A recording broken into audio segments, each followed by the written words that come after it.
Patriotism is the fire of it. For many, war was opportunity. There were promises of good pay, advancement, good times, great adventure. And men abandoned their businesses, left their spring plows, left their studies, their careers, their families, to volunteer for an uncertain future. It was as if one had learned to swim in air and were striking out for some new planet. To get to that new planet, men had to enlist for 90 days or 12 months or 3 years in a company assembled from their community, for the most patriotic or most ambitious of their fellows, who would be their captain. The reasons for enlisting were as mixed and varied as the lies told by underage boys to get into the ranks. We were all afraid it would be over, and we would not be in the fight. It seems to be sacrificing much, but what should we not be willing to sacrifice, even life itself, for the liberty of our country? Mother, I want to have some of the glory of the war attached to my name. Are you not willing to have it said you had a son in this war? They were optimistic, naive, anxious, romantic. Companies of 100 men formed regiments of 1,000, and they called themselves the Vindicators, the University Guards, the Union Clinchers, the Rough and Readies, the Invincibles. Along with the fancy names, many adopted colorful, impractical uniforms, which they usually designed themselves. While they waited to be called into federal service, the volunteers elected their officers and awkwardly paraded for the home folk. The day for the oath of allegiance and the mustering in did arrive. And while a band played, there was one last spit and polish parade through town. The flag was presented to each regiment by the ladies, after which young orators would tell of how they would protect that flag, and that they would come back with the flag or come not at all. We marched out of Boonville in the mud with flags flying and drums beating. Old men and good-looking girls escorted us far out of town on horseback, riding at the side of the road. And little boys ran along behind us in gangs. They gave us a great ovation.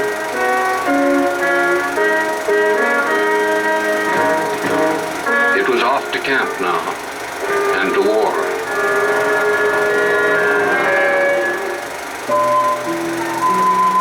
In the spring of 1862, green recruits marched by the thousands into training camps near military depots like St. Louis, Missouri, Cairo, Illinois, Cincinnati, Ohio, and Washington, D.C.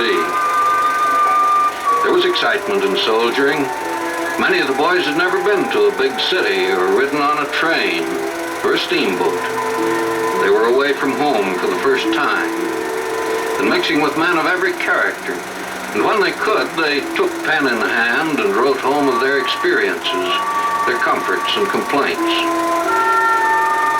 I have seen more since I started than I ever expected to see in my life.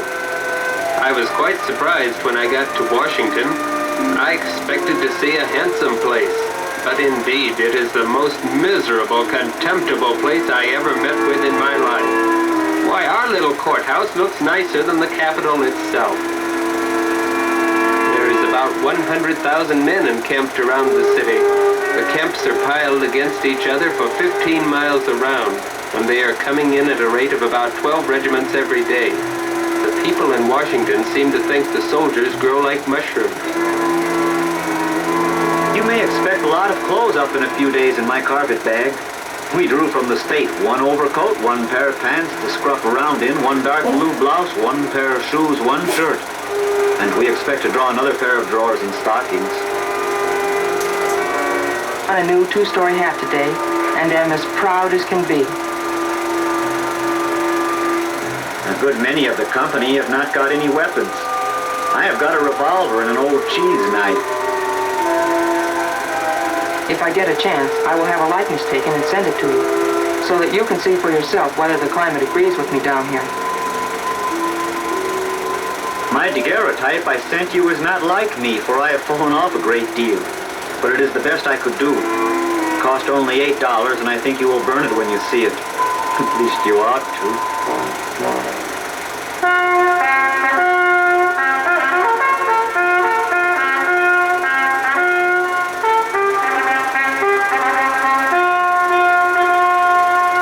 From reveille to taps, the new recruit learned to stand erect, to muster for roll call, to form for dress parade, to stand guard duty, to respond to the routine of the regiment.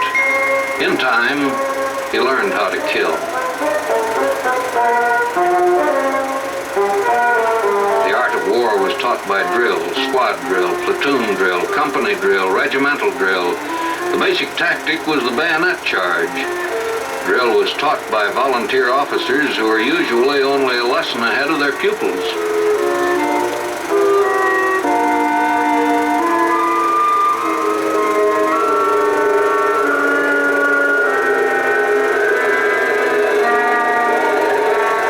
First thing in the morning is drill, then drill, then drill, then drill again, then drill, drill, a little more drill, then drill, and lastly drill. Between drills, we drill, and sometimes stop to eat a little and have a roll call.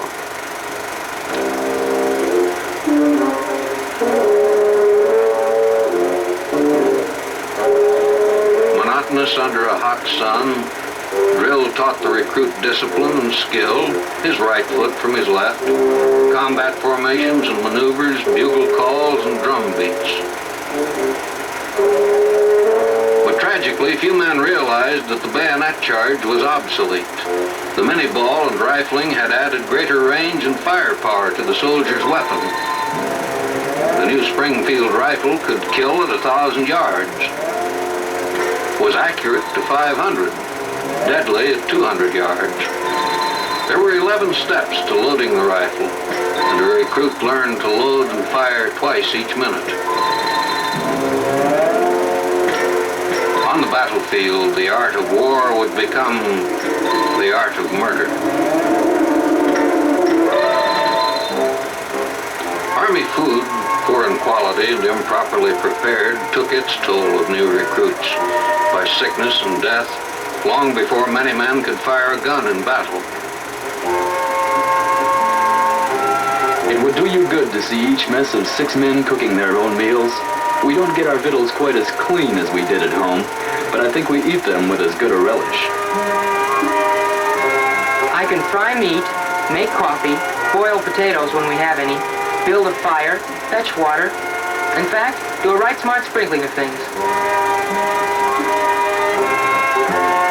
I get all that I want of meat and beans, and bread and rice, so there is no danger of my starving at present.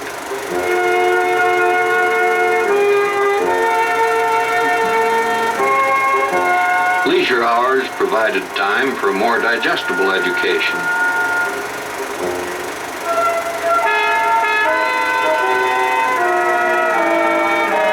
Hours of reading could be purchased for a few pennies from vendors who circulated through camps selling newspapers and illustrated journals.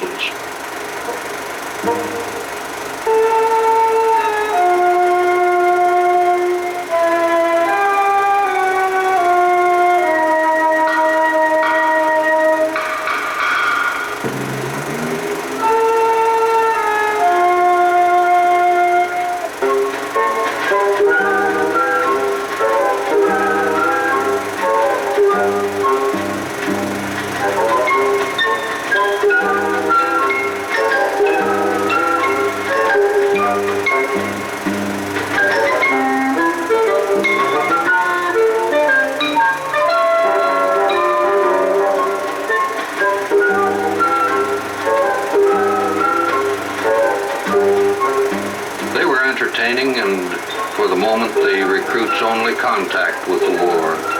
The common volunteer had little knowledge of what war was really like, so he eagerly drew upon the illusions and distortions of Harper's Weekly or the Illustrated News.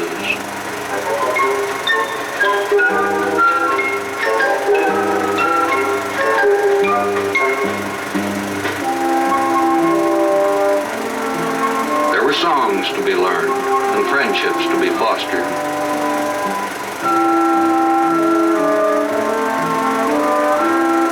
One could discuss the latest war news or debate the numerous rumors of campaigns and battles which spread through the camp like the pox.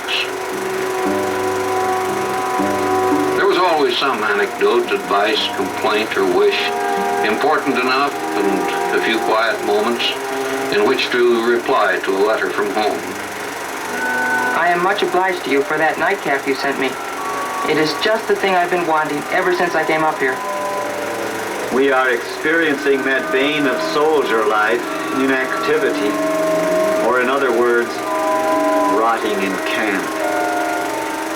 Dear Mother, your dream came pretty nearly true. I'm not quite a general, but I was promoted to corporal the other day. And the school of the off-duty soldier included the learning of new skills. A number of the boys are amusing themselves after squirrels. They caught 3 or 4. Captain Duff was up a tree with a stick after a squirrel. We are going to have a brass band in our regiment. Each company has appropriated $50. Some of the boys in our company want a place in the band. The sharpening of talents. I must say that I feel down in the mouth. Only paid a week ago and have not a cent now, having bluffed away all that I do not send home. I don't think I will play poker anymore. The perfection of vices or the strengthening of virtues. I think the majority of our regiment are becoming very wild and contracting many bad habits. Mother, I shall strictly abstain from taking anything strong to drink. And as for card playing, you know I do not play anymore. So I think I shall come out of the war as moral as I went in.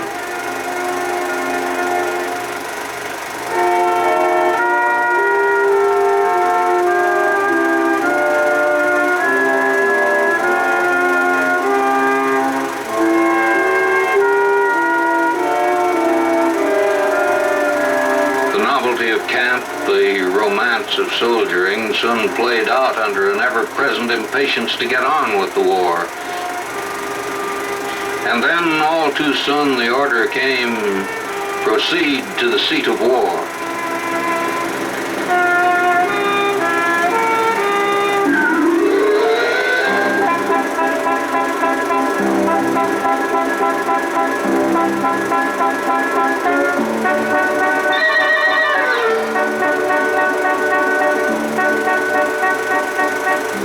What he hadn't learned in camp, a recruit would have to learn from the veterans on the march or on his own in battle. Their direction was south. Their objective, Richmond, Vicksburg, Corinth, Atlanta, to whip the Rebs and end the war. They marched, they crowded aboard the military railroad, they moved by transport and gunboat down rivers. The Mississippi, the Cumberland, the Tennessee, the Potomac, the James, the York.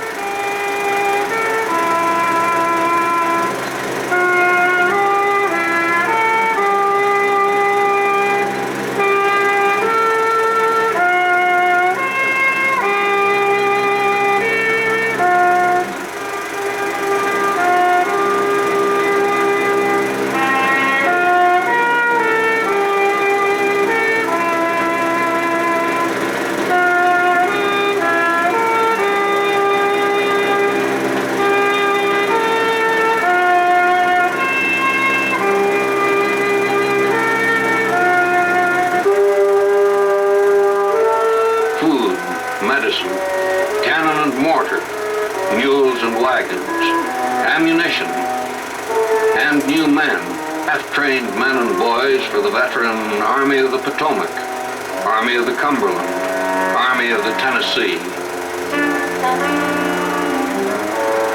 This is the beginning of summer. I fear it will be to us a season of wearisome marches and hard fighting. There was never a perfect time or place for war. The soldier's first battle was always with himself. His first duty, to endure.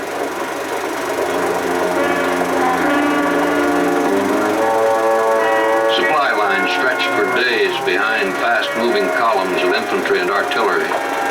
Ahead, the cavalry scouted and covered the Army's advance from enemy intelligence. first he packed along everything issued to him, but inexperience weighed heavily upon his back. It cut deeply into his shoulders, his endurance, disposition. So like a veteran, he littered the road with that extra bowie knife or pistol, his Sunday hat, a pound of Ivanhoe, cumbersome overcoats, blankets, extra clothing, shoes, only to regret his haste in the shivering stillness of some cold night.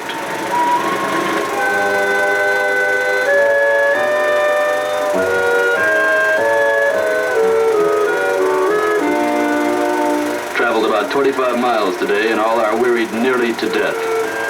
Marched until 10 o'clock and had to wade 3 or 4 streams of water. I do not think I ever saw as many men in ill humor. The men were coming in all night.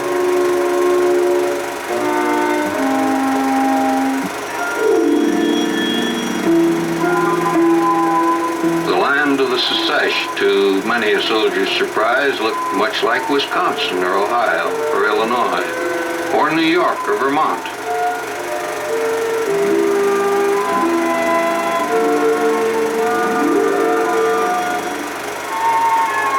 But when he had to forage, he often discovered that the land was poor, that water was scarce and very mean, and the crops a failure.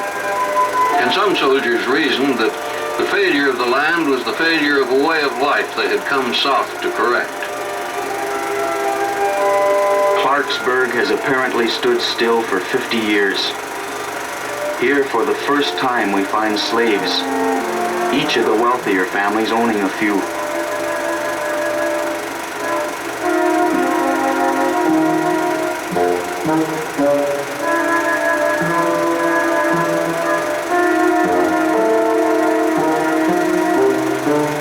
Still, it was a land at war, and the Southerners he met along the road resembled the land, outwardly indifferent, inwardly hostile, uncooperative.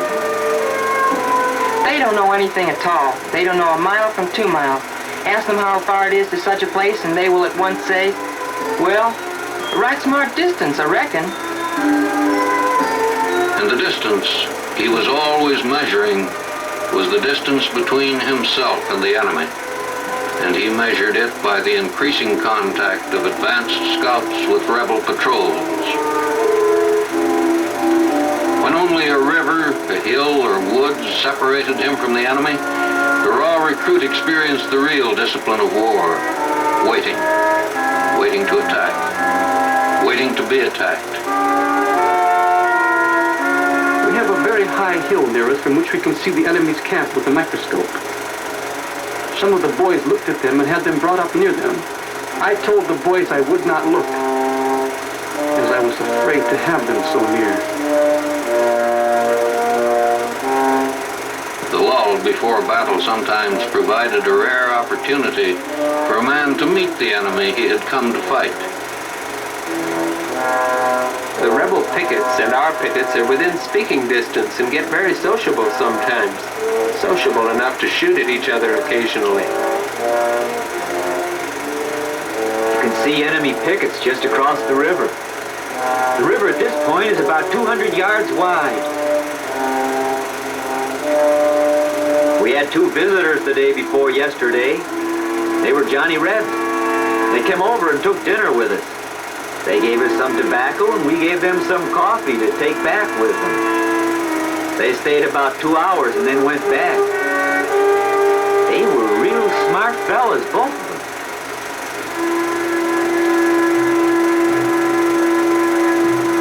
Our boys look forward to a day of battle as one of rare sport. I do not.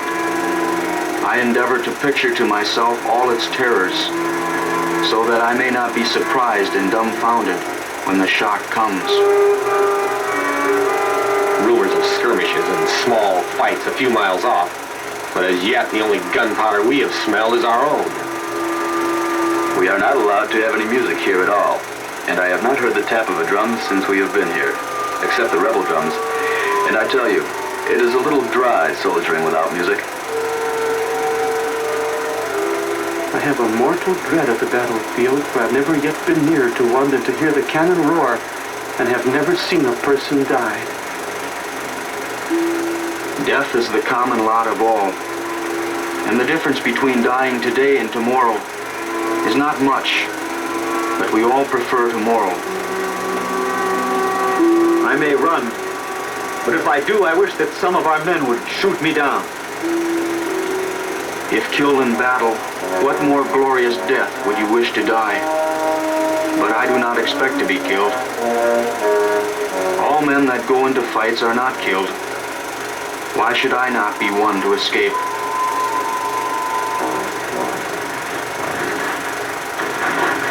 A battle might last a few hours or go on for days. They were fought with savage courage, directed in ignorance and error, with needless sacrifice. All advantage was with the defense. And yet, while the artillery endeavored to soften up the enemy, the untried infantry awaited what seemed an eternity to attack. Nothing but pride, sense of duty, and shame kept me in that awful state of suspense. Then the order was given for us to advance. Then we found out what it was like to fight a battle.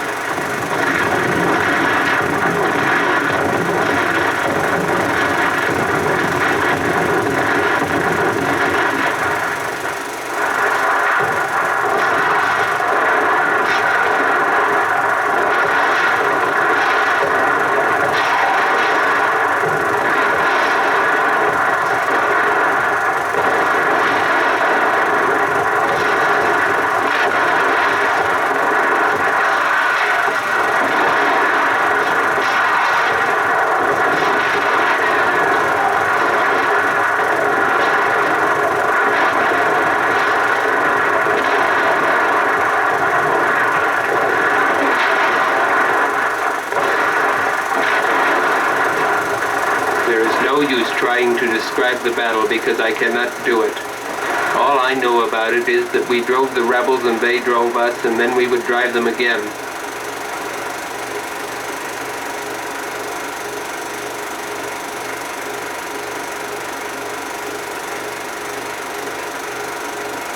I have heard and seen pictures of battle. They would all be in a line, all standing in a nice level field fighting.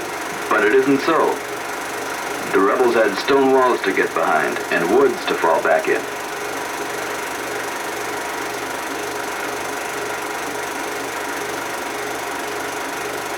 Braver men never shouldered a musket than those rebels. We piled up their dead and wounded in perfect masses.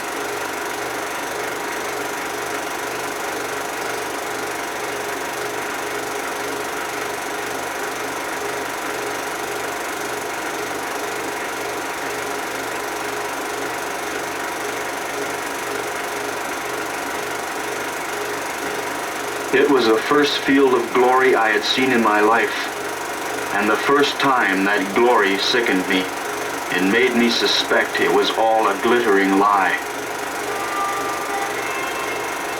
How indifferent we become in the hour of battle when our fellow men fall around us by scores. My God, what kind of people will we be? In the moments after battle, there was no distinction between victory or defeat. What was gained was insignificant. What was lost was irretrievable, and no man came away unscarred.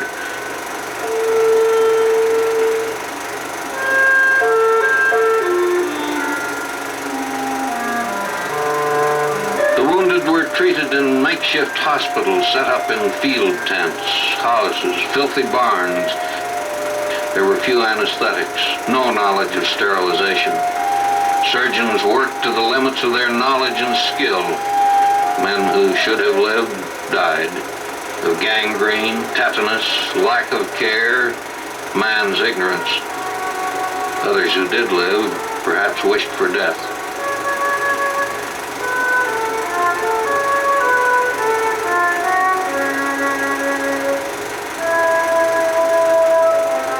For those who survived battle, a confusion of feelings, a sense of pride in victory, despair in defeat.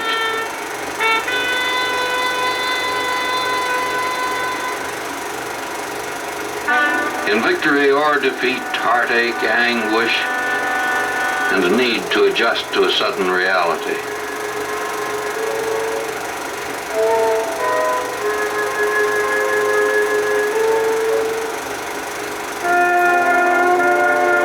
If an army had time, and some didn't, it buried its dead, while it regrouped for pursuit or retreat.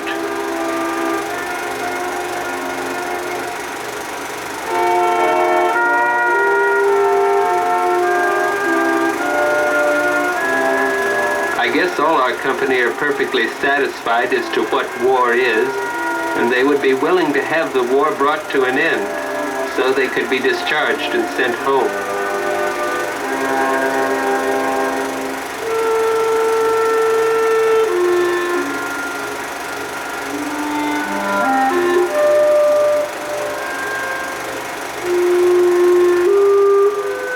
They sent the wounded and sick to the comforts and care of hospital and home, and went on with the war.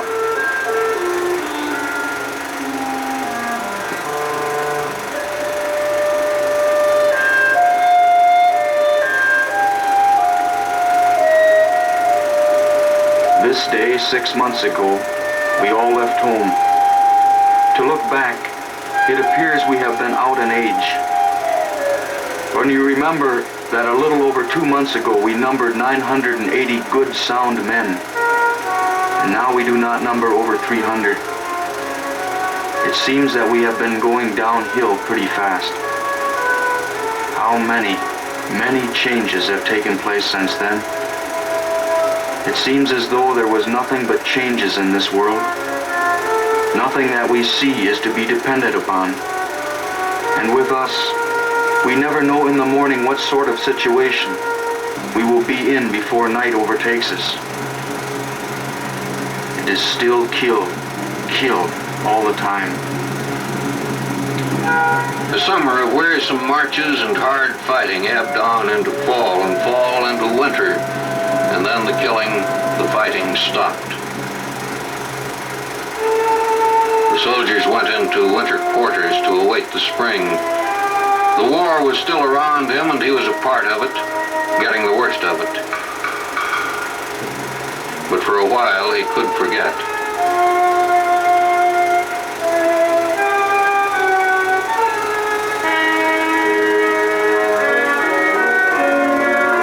He could return to a few necessary chores long neglected.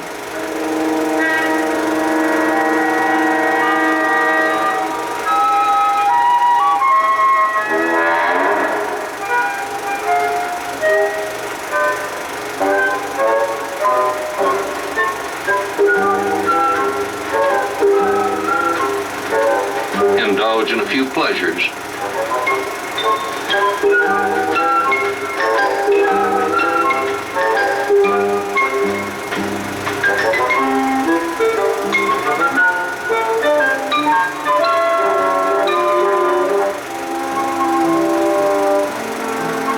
And grow fat on hard bread and hope. Dreams of family and home, people and places, a way of life permanently lost the moment he marched off to war. He was well disciplined now, a veteran of many conflicts, hoping for peace, but resolved to see the war played out to its end. This is Christmas Eve, but seems but little like it to me. We draw closely around our warm stoves and pity the soldier whose lot it is to picket tonight.